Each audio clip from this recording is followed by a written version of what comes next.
Welcome to the Cineposium podcast. I'm Martin Ibarra Ramos. And I'm Alex Apicella.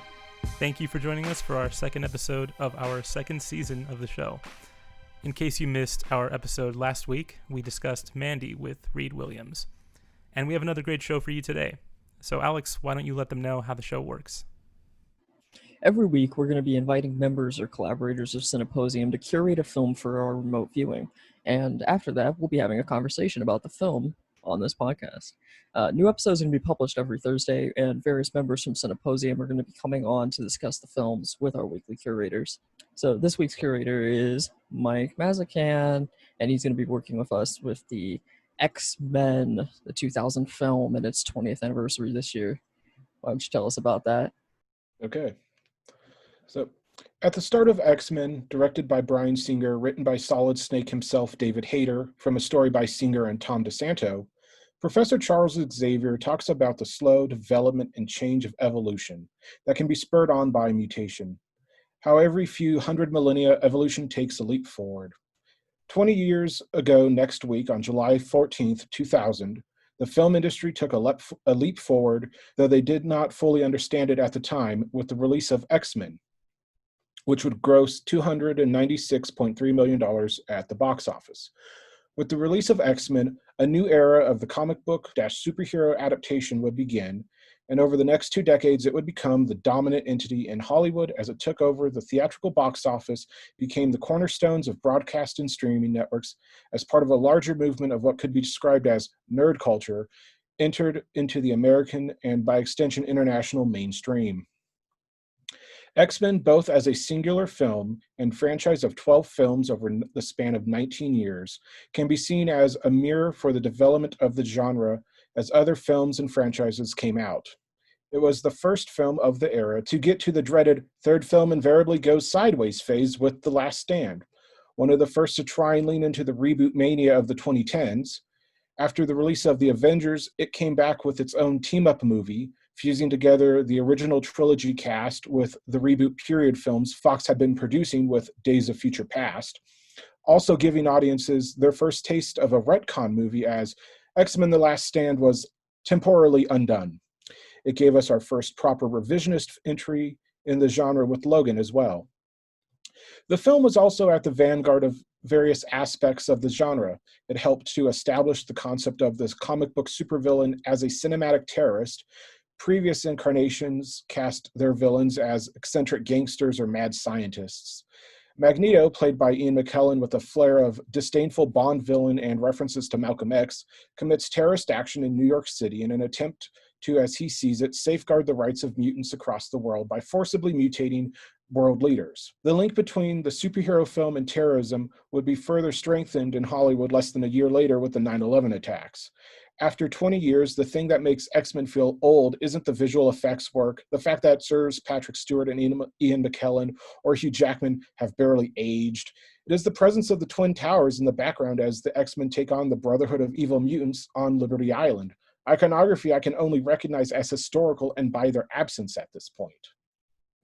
Acts of terror and destruction come throughout, but feel more subdued compared to later films. There's a tacticality and realness to the effects work in the film. Characters may mime moving digital objects, but special effects people also clearly blow up and drop real vehicles or burst through walls. The biggest thing Magneto does in this movie is drop a couple of police cars and digitally overtake everyone's gun. By the third film, he's riding the Brotherhood to the Rock on a magic carpet made from the Golden Gate Bridge.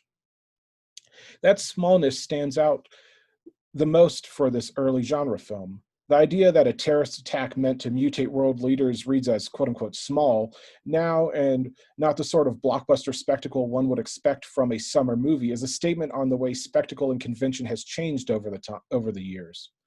After New York City or Sokovia in the first 2 Avengers films, Metropolis and Man of Steel, Gotham and Batman v Superman, the idea that this film only involves the vague secondary threat of a major city being threatened with mass destruction barely registers as a viewer. X-Men is small in another regard. its runtime and budget. The film was reportedly made for only $75 million, although I do not know how that works out with inflation. It runs at just under an hour and 45 minutes, placing it closer to a rewatchable 90-minute feature than the more common 140-minute runtimes of today. X-Men is a lean movie that spends a lot of the time explaining and bringing audiences into the world with a surprising elegance. At the center of it is a plainly effective friendship of two outsiders between Rogue and Logan, played by Anna Paquin and Hugh Jackman, respectively. Jackman would go on to be the face and one of the real true stars of this era because of his turn as Logan, aka Wolverine, and as an actor who would be able to star in and be associated with something other than their relationship with a franchise property. Previously, he was best known for many excellent turns on Broadway, or if you hadn't seen X-Men, being Leopold in Kate and Leopold. X-Men also feels indicative of other trends within the genre. Despite being based on a property that is known for progressive politics, it is, like its comic book producers, largely driven and represented by white and male actors, despite having a history of excellent casting, such as getting Halle Berry right before her Oscar-winning turn in Monsters Ball. It stands out that most of the students in the background at the Xavier School appear to be white. There is something uniquely unsettling to the way director Bryan Singer and cinematographer Newton Thomas Sigel visually treat the threat of Mystique, played by Rebecca Romijn. Romijn barely has any lines. Her biggest moment comes when she talks about how people like Senator Kelly made her feel afraid to go to school as a child. This is after Siegel's camera slowly pans down her morphing body to reveal her blue-skinned, quasi-nude state.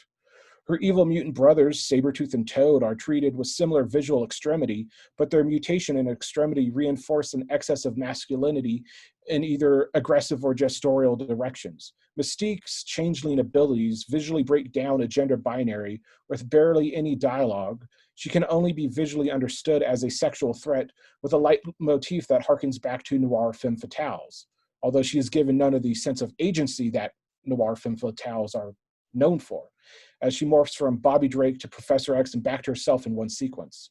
This abject gaze is also given to Senator Kelly as he reaches land, his nude body becoming an amorphous mass that eventually breaks down and turns him into a puddle of goo. X-Men is not an absolute microcosm of the genre in the present moment. While it certainly helps to establish certain conventions, there are also moments that deviate from what would become the norm. The line about yellow spandex is still brought up in discussion circles as a sign of cowardice, and not an example of how, like the property it is based on, is constantly changing and evolving. It isn't like those supposedly derided black leathers with colored highlights were not incorporated into X-Men comics during Grant Morrison's new X-Men run, or the Ultimate X-Men comics. Visiting X-Men again was a strange experience. To be alive for something like the release of X-Men in the present, having seen it in theaters, and now look back on it as a historical object that I can trace 20 years of cinema on.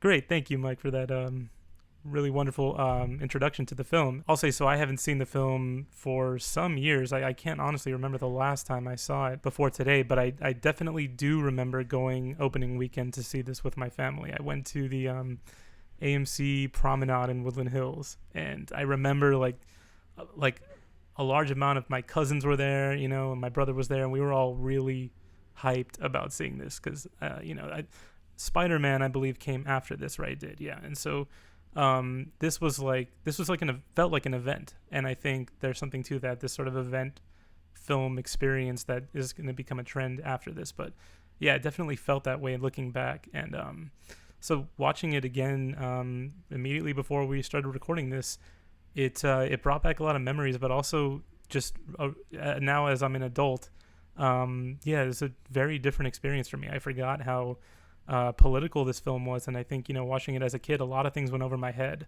A lot of the themes that you kind of touch on in your introduction here, and maybe we'll talk about them more, but you know, a lot of that went over my head, and I was just focused on, the action, which actually I was surprised there's not that much action. Maybe in the third act is when it really starts to build up, but I mean, as you say, a lot of the film is actually quite elegant, and there's a lot more, you know, sort of character introspection, and it's some really interesting stuff to watch as we, again, compare to a lot of the superhero films we're getting now.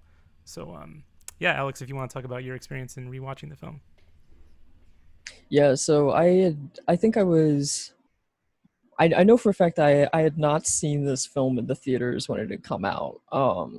Like my dad had always been heavily into sci-fi, but for whatever reason, like the like allure of like the comic books was never something that was like in his ballpark. So like I didn't initially grow up like reading the comics or like seeing the films in theaters. There was something I always caught on television runs, um which he like I think like the first time that like I actually sat down and saw the whole film was after like it was playing on like one of the movie channels or something on TV, and it was like midway through the movie. My dad came in and he was like, "Oh, that's Patrick Stewart, like we knew him from Star Trek, grew up with Star Trek." And my dad was like, "Oh, Patrick Stewart, like we should just watch this because he's in it." And like that kind of like sparked like a much larger look into superhero comics when I was younger, because like this was really like, yeah, like this was like really like the first superhero movie that I can ever even like really remember watching. And which makes it, you know, interesting to go back to, because I think like when I was younger, I was really young. Because like I'm slightly younger than you guys, so I think I was like maybe in kindergarten ish during 9/11. So this everything in this movie like went above my head as a little kid, and the only thing that like I really had gotten out of it was Storm cool and Mystique also cool.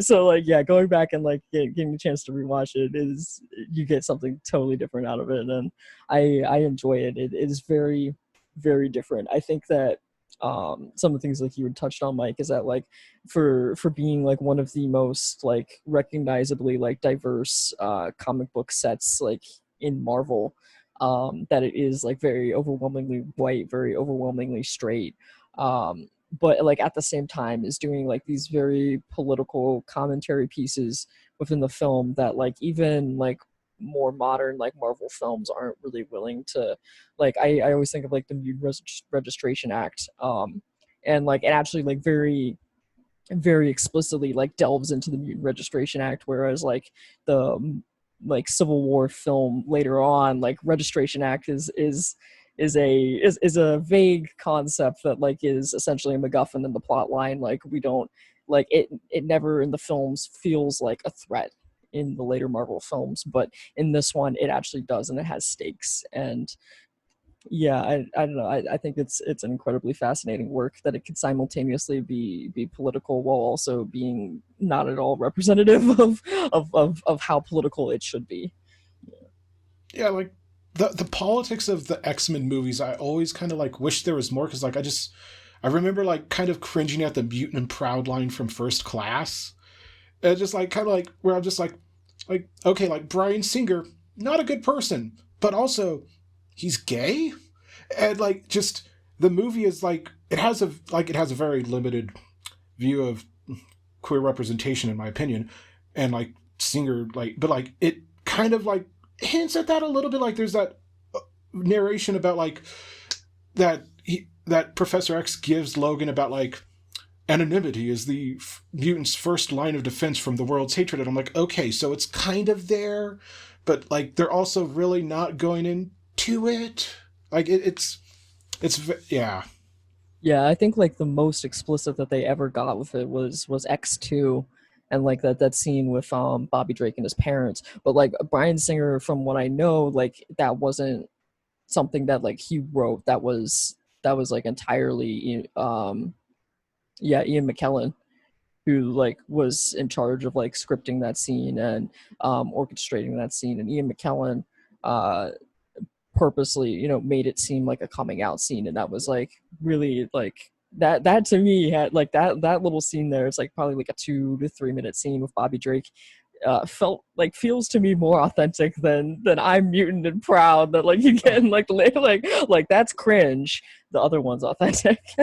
Yeah, like casting Ian McKellen as Magneto is just kind of perfect for like how X-Men in the 60s and whatnot became were largely seen as a civil rights metaphor, and then as it transitioned to the 90s they turned into a gay rights metaphor. Like casting him as Magneto makes perfect sense for the present moment, But it's just like, yeah. I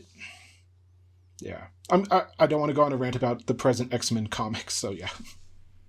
Another line that really resonated with me though was when they're in the helicopter and Senator Kelly gets into he has that line where he's saying like, I wrote it down here, let me find it so I don't screw it up here. Yeah. So he says, "We're Americans, let the rest of the damn world deal with mutants in their own way. If it were up to me, I'd lock them all away." And that was really that really resonated with me right now, considering there are children locked in cages as we speak. Well, and the line before that, he's talking about how mutants are essentially like armed people who bring guns to school. Right. And just like it's not perfect. Like, yeah, there's a couple of lines that like, whoa, 20 years later, like they really kind of more lean into the post 9/11 context of things in the second film, obviously. But like, yeah, they're like, yeah. Yeah, and part of that line too that you mentioned, he talks about, you require gun registration, right? And so I wondered, like, what does he mean by that in terms of mutants? I guess he wants, earlier in the film we see at that sort of UN conference, he's talking about wanting to know every mutant and their abilities. I guess that's what he's mentioning. But there is something to that in wanting documented information on everyone. I don't know, that really struck a chord with me. Yeah, and I think that's what the film was trying to, and I think it's an issue of the cinematography that it doesn't juxtapose this like clearly enough. But like, I think that the film opens with like the shot of the scenes in Auschwitz, and like there's I think like nothing more like potent, at least in Western history, of people being registered than there is in Auschwitz, and people being labeled very explicitly, especially like queer people being labeled with like the pink triangle, and Jewish people being labeled with like the Star of David in yellow, and then like later when he goes like, I want to register people, I want to label them, I want to pull out these minority groups and say like that they're dangerous, and therefore we need to it seems like very like, yeah, like it's trying to make the statement, but it doesn't quite pull it all together at the end, and it doesn't quite make that like nobody sits there and calls Senator Kelly a fascist directly to his face, but like that's the statement that like needed to be made. Well, that was like, okay, like Clinton is coming off the presidency, like Americans just plainly had trust in the government at that time in ways we do not have at the moment. Like, oh boy. It was like the idea of like, I want to register people. I was like, oh God, this is just like DACA. It was like, yeah, I trust the government having information about me. No, I don't. That's exactly that's exactly the thought I had as well. But I got to say, in Alex, you mentioning the scenes at Auschwitz, fascinating that the film opens that way. Correct? If I'm remembering correctly, it literally that's how we're opening. And maybe this is a little outside of the points we're talking about here, but I got to say, I agree with you guys that it doesn't quite delve deep enough into some of these things, but the fact that we're opening on some of these scenes and it takes so long to get to the action. I had the feeling in watching it that it was just interesting to me that this didn't, I don't know, it just didn't feel like the typical thing that we get nowadays, and in that sort of an argument or a pushback a little bit against the, I don't know if I want to call it stigma, but something along those lines to superhero films today that they're often described as not quite cinema, and are sort of just really like a sort of theme park ride or something, and really not getting into important themes to think about. I thought it was quite poignant to start on such a powerful emotional scene, but I agree we don't really quite get deep enough into these sort of shifts into a little more fun towards the end. But yeah, I still kind of appreciated some of the depth that we got from it.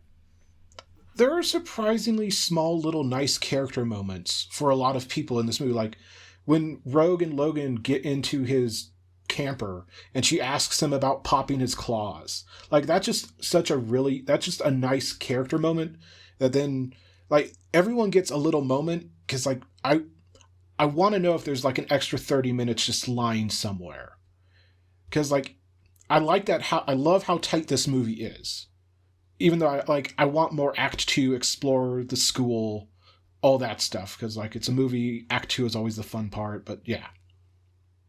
Yeah, and I think that that's where I felt like, and this is a little bit of a controversial opinion because I know that like comic book fans in particular are split about X-Men First Class, but I felt like X-Men First Class kind of did what X-Men 2000 was trying to do, just a slightly bit better. Like X-Men First Class, it opens up with that same scene of Eric Lyncher in Auschwitz, but it takes it further. So like you see the scenes of like his mother's interrogation, and then like it flashes forward like 20 years, and Eric Lyncher isn't just like, oh, he's just existing like as Magneto, like having lived through like this really terrible trauma. No, he's a Nazi hunter, and the film tells you that he's a Nazi hunter and shows him hunting Nazis. Like it just takes like that extra step forward that I think like X-Men 2000 needed. It needed that extra 30 minutes to just kind of like we give us even more character development, because like that's what it really seems to excel in my opinion. It's not action film. It feels more like it should be a drama. Like whatever Marvel does with the X-Men now, it needs to be a TV show. Just because like it's an ensemble thing, but like also like the lack of Halle Berry in this first film feels strange, because they got Halle Berry and she does nothing except for hold the dying white man's hand. Yeah, that really, watching that again really reminded me of that as well. Like, yeah, we have Halle Berry, and I mean, I think I can count the amount of lines she has in the film on one hand, which is really disappointing and also surprising because, I mean, I don't. You say Monsters Ball came. I don't remember the exact year. Was it right after this or around? It came out in 2001. It came out like 9 months later. Wow. So yeah, it just feels like such a missed opportunity. Which we were talking a little bit earlier before recording. There seems to be some, more than a few missed opportunities in the X-Men films in terms of casting and what they could have done. But yeah, that seems like a huge one there for me. How did you guys feel about the effects work? I thought it looked like I'm not like such a like, oh, this doesn't look like absolute realism, which is never realism, snob. So I was like, okay, it looks fine. Like the only thing that was kind of creepy to me was how they used it to treat Mystique. Yeah, I bought a lot of it, but I think I agree there. Yeah, that might have been a little bit jarring, and in some of the, I don't really. It's just a personal thing. I don't really like to be led and to be anticipating something. And often with Mystique, it felt like, okay, we're cutting to this angle to show her sort of morphing. And I think they could have done something a little more discreet to make it feel, more Mystique, I guess, to be sort of, funny in that way. But like, yeah, I agree. And so even like the whole radiation thing, that worked fine for me, honestly. Like it was, it's never going to be totally like, this is real, this is authentic, as you say. It's never going to be that, but it felt like just enough to get the point across and still look believable enough for me. I also wanted to touch on the Senator Kelly, effect, like sort of body effects. That was actually for me really well done. I felt like little snippets of like some sort of body horror film, and that whole element of mutant experimentation, and then it gets into human experimentation and all that. I feel like there's something there that could just be an entire film, or as you say, episode of a show on this sort of stuff. But I thought, yeah, to hone in on the effects work, I thought his like sort of cells breaking down, going through the bars, and then later on when he's just becoming water, I thought that was really nicely done. Yeah, and I'm also like a little bit stunned with like the effects work holding up as well, because like this is a movie I haven't rewatched in a very long time, just because like they keep releasing more and more X-Men films that stray further and further away from like this original one, so like there's no drive to rewatch this one before you go see the rest. But like I feel like it's in part it holds up so well just because like it is so practical. Like there's some computer generated digital imagery, but there's not too much. And I think like what I had expected going back into this was something along the lines of the Fantastic Four film, where it's like everyone looks like really bad CGI Gumby the whole time. Mm-hmm. And like I was expecting to see essentially like a repeat of that. I I didn't remember that like Mystique's effects were largely practical body makeup application. I thought that that was something that like they had added in the later films because they had decided that the CGI suits didn't work. Um, but like, and then like the Senator Kelly stuff, yeah, absolutely correct. Like that is sheer body horror. That is, you know, something like right up out of like the Thing. Like it's Mm-hmm.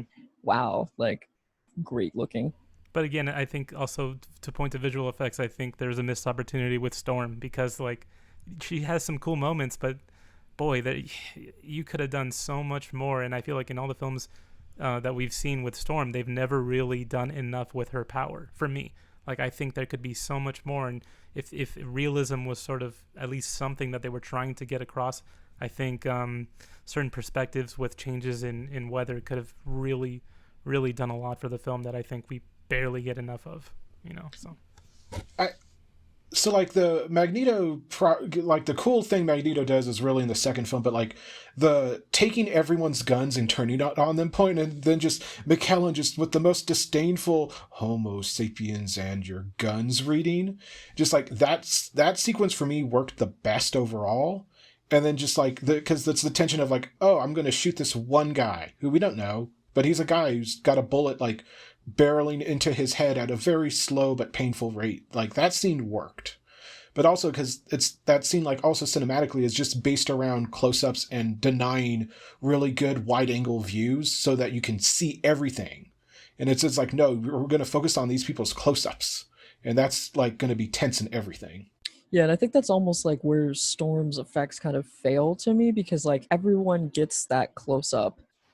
And then like even in her scenes where like she's like fighting like Toad at the end, like I don't get that from her. Like it's like it's wide framed. Like you see her like, you know, her hair goes flowing back, and then like her costume, and she's like floating, and it's you see all this wind, you see all this stuff happening around her, but like you don't get to see what's happening like to her. Like I mean, going back to like the conversation that Logan and Rogue end up having about like what happens, like how does it feel when you have to pull out your claws. Like we don't get that same like that same like empathetic experience with Rogue's powers, or with Storm's powers. It's just like it feels like there's just like this total disconnect between Storm's character and the audience. All she does is summon 2 bolts of lightning, cloud cover, and wind to push Logan up onto the thing. That's all she does, and it's not great. Yeah, well, it's such a bummer. But I also I just remembered I wanted to point out as well that in considering Rogue's powers, whenever she touches someone, the effects that we see on the other person, I think, are really nicely done, and I think also speak to some of the body horror that we get in this film, because it's not so extreme, you know. It's really subtle. We just see their sort of veins popping, and you know, I think what the actors do in those moments are also really great work. But I appreciated how sort of subtle it was, and I just kind of felt it, and it was also kind of terrifying in a way. So I thought that was some great work as well. The idea that this movie is now 20 years old, like that just feels weird to me. Wow. So I'm just like, oh wait, that means I'm old. Yeah. But like also like I just, since in my own academic career, I guess that's what I'm calling it, like I focused on 9/11 and superhero movies a lot, and like to me that's the thing that makes this movie stand out, is it's the pre 9/11 movie for superheroes. And like it Unbreakable, which comes out about 4 months later, really reinforces the idea of comic book villain as cinematic terrorist. But like that, like I don't know, does like seeing the Twin Towers in the background like stand out to you all? Or just like, oh yeah, just New York background? Yeah, it's like, especially since I work with post 9/11 torture porn films very largely, it feels like X-Men feels like it's leading up to the cynicism that we get in the torture porn films, and Saw and Hostel in particular, where it's like we're starting to see some like some tension between government intelligence agencies and average like everyday US citizens. And it like seeing like a New York scape like pre 9/11, it feels really different, it looks really different. it serves like a totally different purpose. Like it seems like, I don't know, it's like movies that are nowadays that are trying to show you that like this is New York pre 9/11. They always, zoom in on like the Twin Towers, like that they've, superimposed into the frame, because like it's something that like the audience has like very much an awareness of that doesn't exist anymore. But like here it's like it's being treated as a standard New York landmark. It just exists. It's not something significant enough to like, think about. It's I don't know, it's interesting. I remember they had to redo effects work on Spider-Man because of that. Because they're like, oh, that we can't have those in the movie now. We have to remove them. Yeah, a lot of movies post 9/11 that were filming in New York like had to like for almost like 2 years post 9/11 had digitally removed images of the Twin Towers. Yeah, I gotta say, it definitely reminded me just how, I obviously couldn't help but focus on that, and, how all this attention to politics, but American politics, and the threat on American communities, which is a quote from Senator Kelly in the film, and so can't help but tie all that together. I think that's about all the time we have for this episode. So again, Mike, thank you for coming back to the show. I'm sure you'll be back again soon. It was really great to rewatch this film that I hadn't seen in a while and find some new appreciation for it. So we hope you all enjoyed this conversation, and whether you're a returning listener or if this is your first time with us, we appreciate you tuning into the show. Please subscribe to the show on Anchor, Spotify, Apple Podcasts, YouTube, or wherever you listen to podcasts, and please spread the word. Also, please follow us on Instagram and on Twitter. On Instagram, we're at Cineposium, and on Twitter, we're at Cposium. And keep up with our updates and keep in communication with us. And if you're interested in subscribing to our weekly e-newsletter, email us at cineposium.ucla@gmail.com. Thank you all again for listening. Until next week, take care, everyone.